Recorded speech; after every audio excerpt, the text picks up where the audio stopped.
Beberapa waktu kemudian, ada kejadian lucu juga nih guys.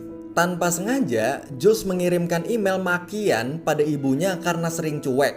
Dan kejadian ini pun sontak bikin Jules panik setengah mati di kantor.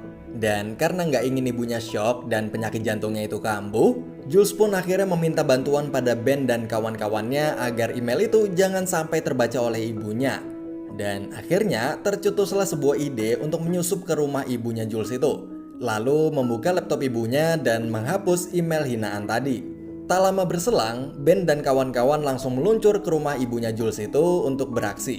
Nah, mereka pun berhasil membobol rumahnya dan langsung gerak cepat mencari komputer ibu Jules itu.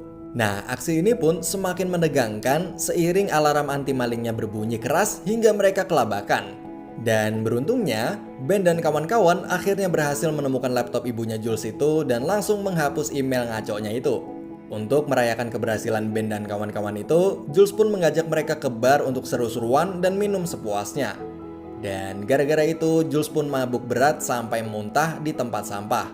Untungnya Ben selalu setia mendampingi Jules sehingga ia bisa terhindar dari masalah.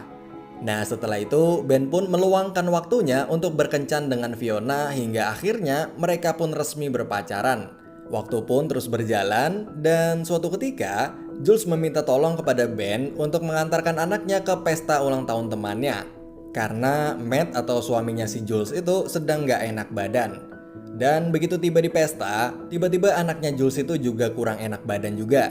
Sehingga mereka pun harus pulang lebih cepat.